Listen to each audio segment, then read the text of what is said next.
Hi, I'm Linda. And I'm Sarah. Are you ready? Oh yeah, I'm ready. Let's get relational. Hi, welcome to another episode of Let's Get Relational.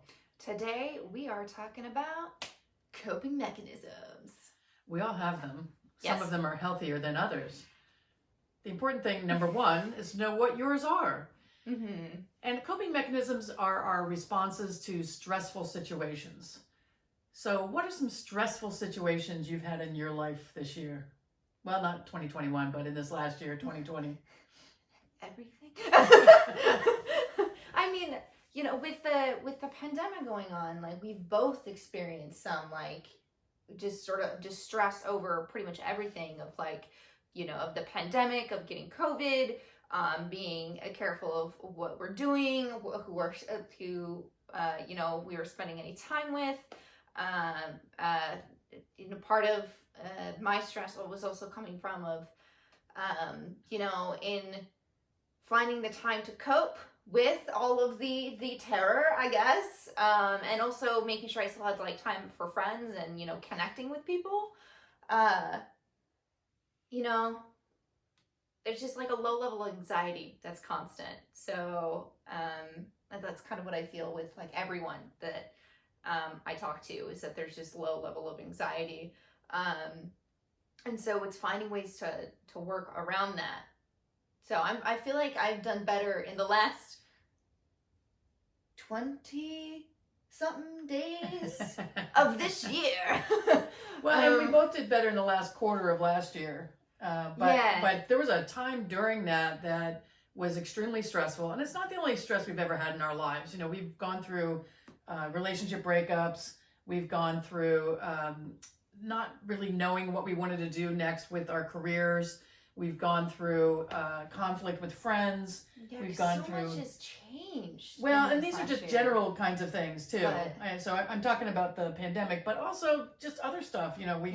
We go through those things anyway, and the pandemic is for those of us who are in areas where we're being shut down and isolated. Everything's accentuated and amplified, and I think that's the part that why we sometimes refer about the pandemic, because all the normal stuff was hard anyway.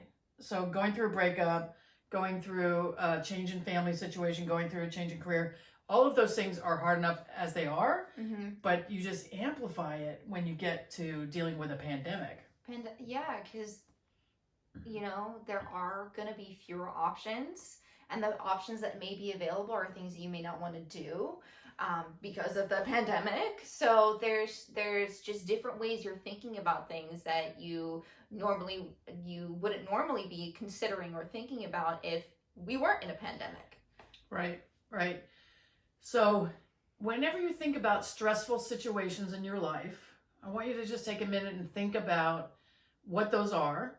So is it that you have to deal with a family member that you don't enjoy? Is it a coworker? Is it a boss? What are the stressful situations in your life? And then what are you doing to respond to those? How do you manage those kinds of things? Because for most of us, we can't just have our big, out of control, crazy reaction that we might be feeling inside.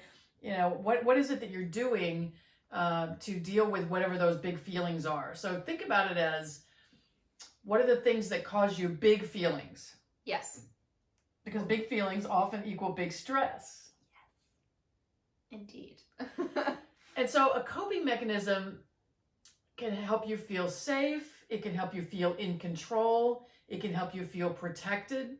What are the things that you're craving when you're feeling those kind of out of control feelings and feeling like, you need to engage in one of your favorite coping mechanisms? And those coping mechanisms could be, going off by yourself.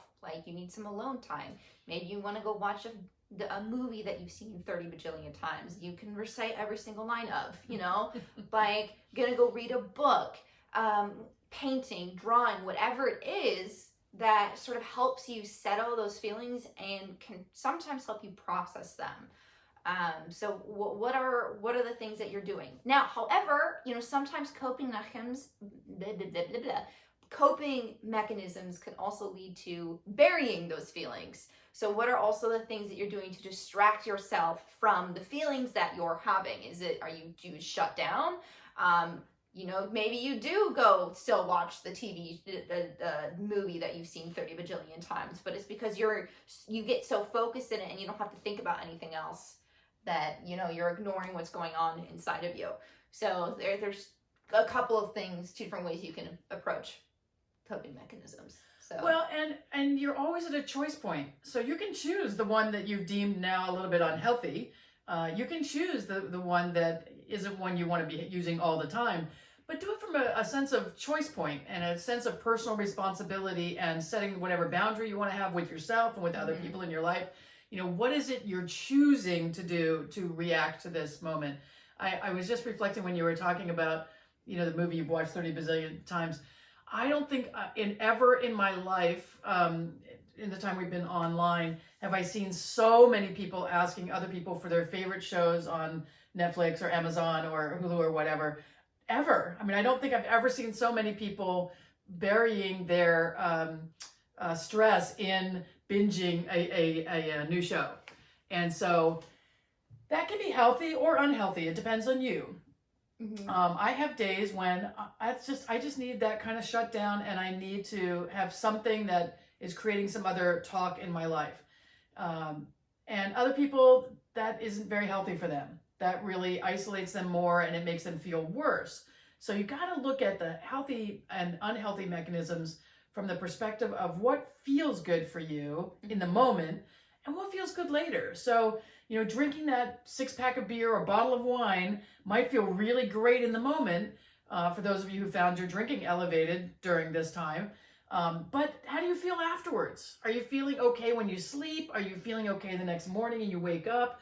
If you are binging ice cream, if you are binging carbs, like how often have people been talking about their newfound expertise in baking? Mm-hmm. And in the beginning, Sarah was baking, but pretty quickly we couldn't find flour or yeast or those kinds of things. It's just all gone. Right. Everyone was like, "Oh no!" Must bake. Must bake. Baking will make me feel better. Yeah, consuming all of the carby products will make my soul feel good. Not to say that, soul still doesn't feel good when you eat the carby products, because I know mine does, but it was just, everything was gone. Well, and it's funny because our new favorite pizza restaurant in our town, really is our favorite pizza restaurant maybe ever, opened 5 days before the shutdown happened in our area.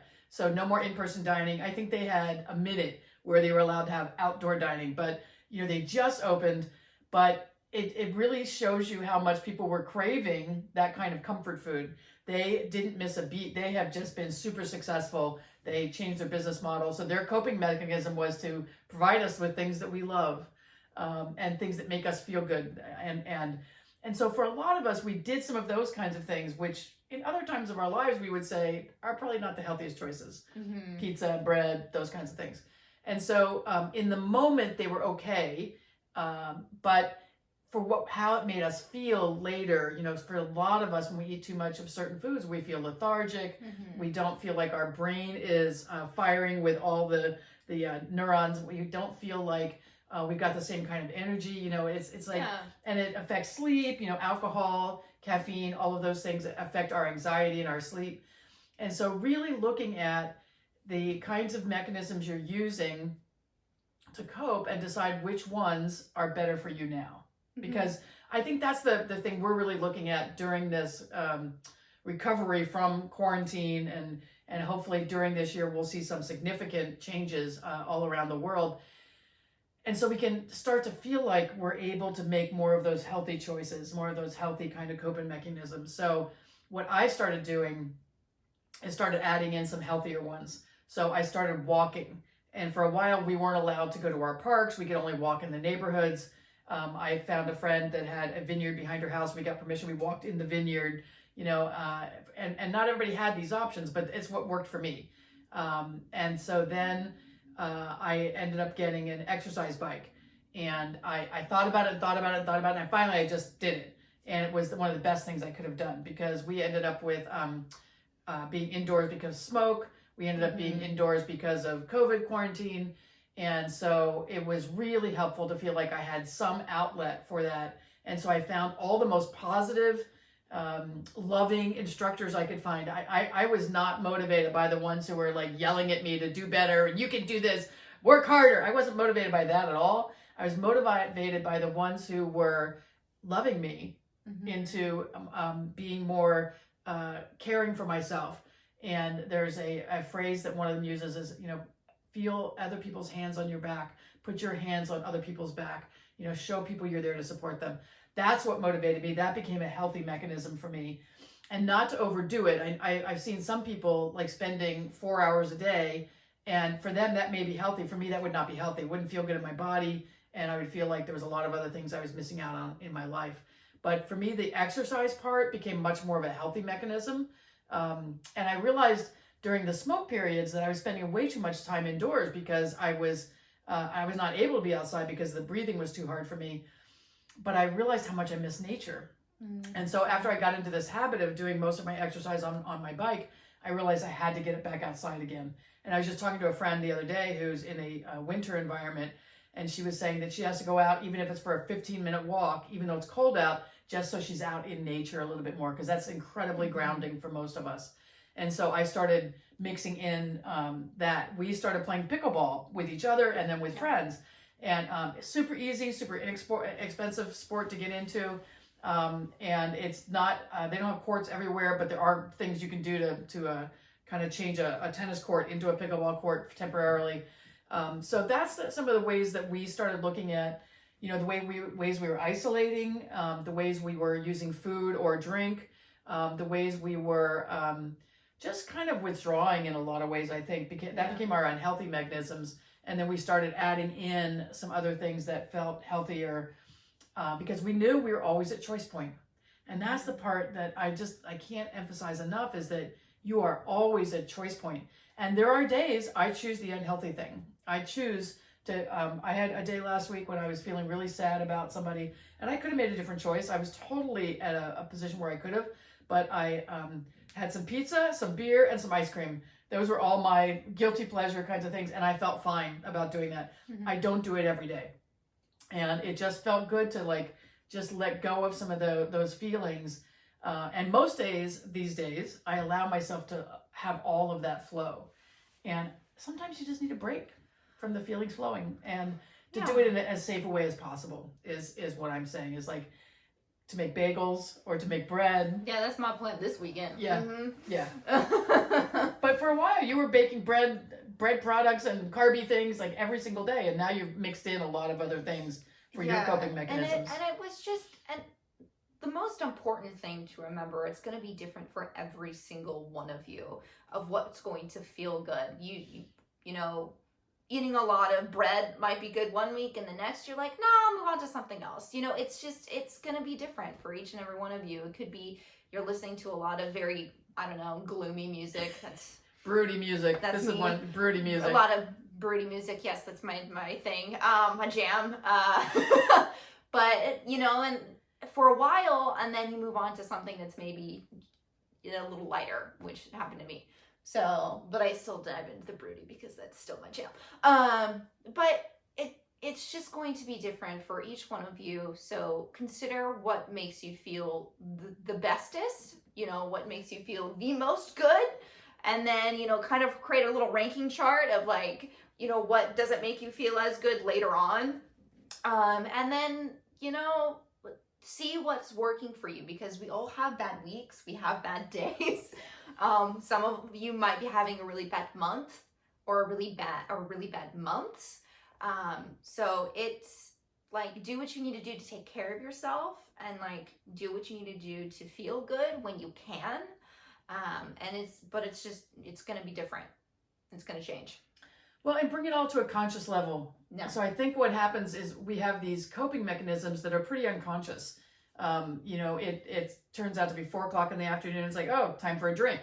I'm feeling sad. I'm going to get a bowl of ice cream. Those kinds of things, but make it conscious. Yeah. So choose that. So I had thought about that day about having the beer, pizza, and ice cream. That's kind of my 3 ideal kinds of things. And I realized I could have made a different choice and planned it in advance. And I knew that. I'm very conscious about those kinds of things.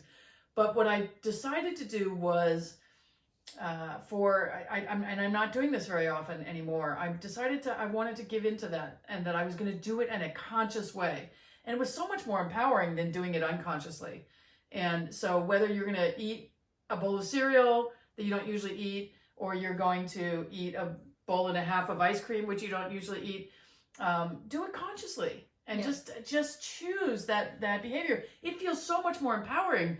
So, when I'm unconscious about my behaviors, when I'm unconscious about my coping mechanisms, it doesn't feel as good. I feel like I'm operating on this like autopilot. Exactly. That's what I was just gonna say. It's like you're on autopilot. You're doing what you probably think would feel good, that would probably help you feel a little bit better, but you're not entirely aware of what would feel good. I think that's the key difference there. You're not entirely sure what will make you feel good and what will make you feel better. So you go with the best thing that you can come up with, like what's available to you in your immediate vicinity. For early in the pandemic, it was a lot of cereal for me. I was eating a lot of cereal, and I'm not really a breakfast person anymore, and I don't really eat a lot of cereal, but like, man, I was like, give me some Fruity Pebbles. I need that.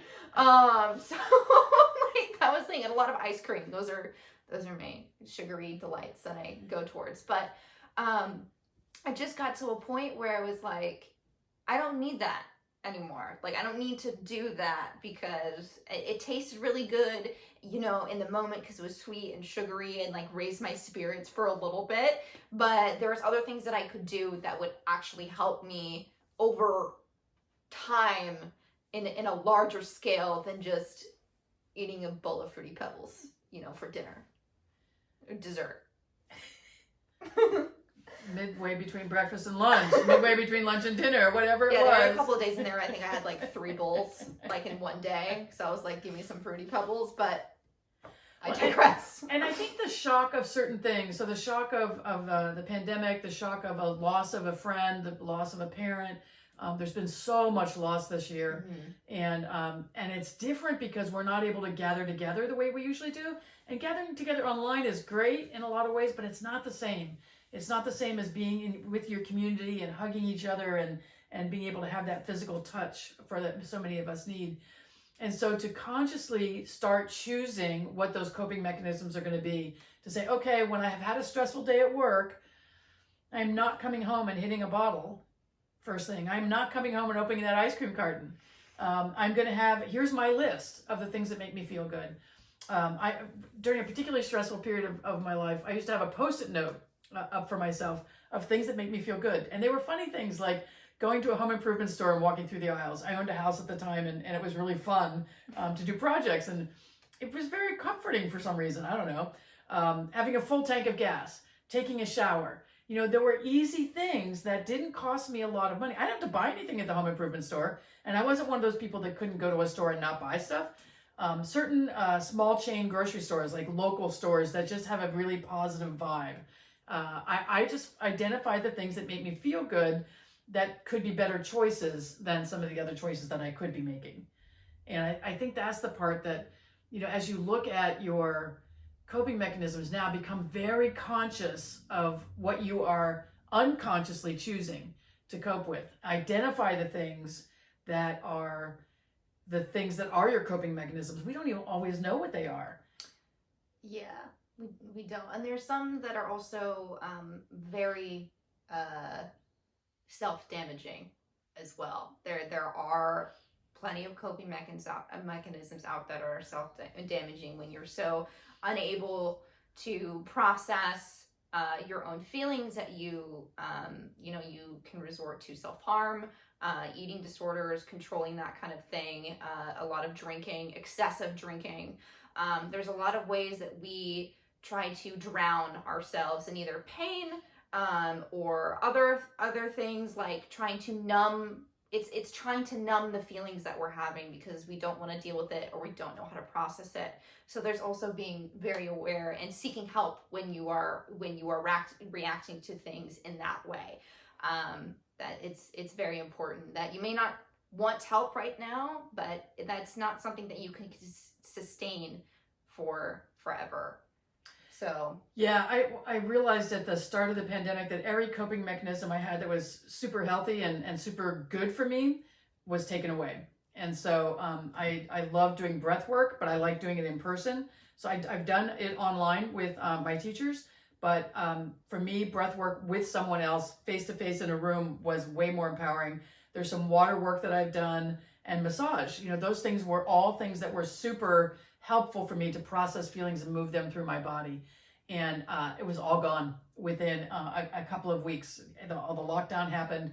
Most of that stuff is not coming back for any time soon this year. mm-hmm. And so, for me, I had to really spend a lot of time figuring out what those things are going to be. So I would encourage you to really make a list of the stressful situations in your life that have happened, so you get kind of some context. What stressful situations might be coming up? Are you contemplating a move or a job change?